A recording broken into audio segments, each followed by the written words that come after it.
क्या चिराग पासवान नीतीश कुमार से गद्दारी कर जाएंगे? क्या चिराग पासवान अब नीतीश कुमार की गद्दी हड़पने के लिए क्या नीतीश कुमार की पार्टी को ही तोड़ देंगे? क्या नीतीश कुमार के गढ़ में घुसकर क्या चिराग पासवान बताना चाहते हैं कि ताकत अभी भी उतनी है जितनी 2020 में थी? बेशक एक सीट पर चुनाव जीता, लेकिन 28 से 29 सीटों पर नीतीश कुमार की पार्टी जेडीयू पार्टी को हराया। अब 137 सीटों पर चुनाव लड़ने वाले चिराग पासवान अब भारतीय जनता पार्टी से मांग कर रहे हैं 70 सीटों की। लेकिन 70 सीटों की मांग से पहले वो नीतीश कुमार के गढ़ नालंदा पहुंच रहे हैं। जी हाँ, 29 जून ये वो तारीख है जब चिराग पासवान की एक बड़ी रैली नालंदा नीतीश कुमार के गढ़ में देखने को मिलेगी। रैली का नाम है बहुजन भीम संकल्प रैली। इसके जरिए सबका सम्मान, हर वर्ग का उत्थान की बात चिराग पासवान की पार्टी कर रही है। इस रैली के जरिए, इस जनसभा के जरिए चिराग पासवान समाज से लेकर हर वर्ग को साधने की कोशिश करेंगे। चिराग पासवान आरा में भी जनसभा को संबोधित कर चुके हैं। चिराग पासवान ने कहा था, बिहार फर्स्ट, बिहारी फर्स्ट।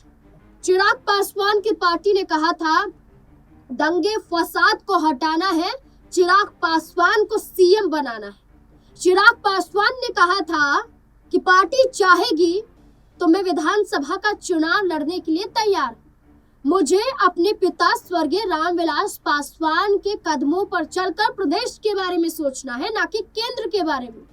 केंद्र में मुझे मंत्री पद तो मिला, लेकिन इसकी लालसा मुझे नहीं थी। मुझे तो अपने प्रदेश में रहकर अपनी पार्टी को मजबूत करना है। पार्टी के जरिए कहा जाता है कि 243 सीटों पर अकेले हमारी पार्टी चुनाव लड़ सकती है, जैसे 2020 में लड़ा गया था।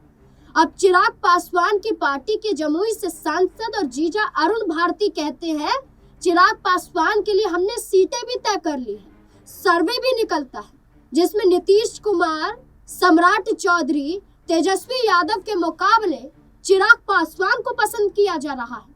बिहार की पहली पसंद चिराग पासवान बन चुके हैं।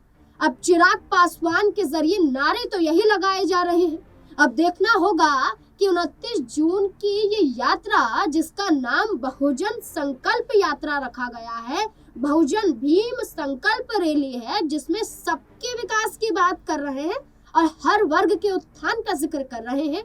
क्या चिराग पासवान ने अब ये बीड़ा उठा लिया है कि भारतीय जनता पार्टी और नीतीश कुमार की जेडीयू साथ रही तो ठीक, वरना अकेले अपने दम पर वो नीतीश कुमार की जगह को भी हासिल कर सकते हैं।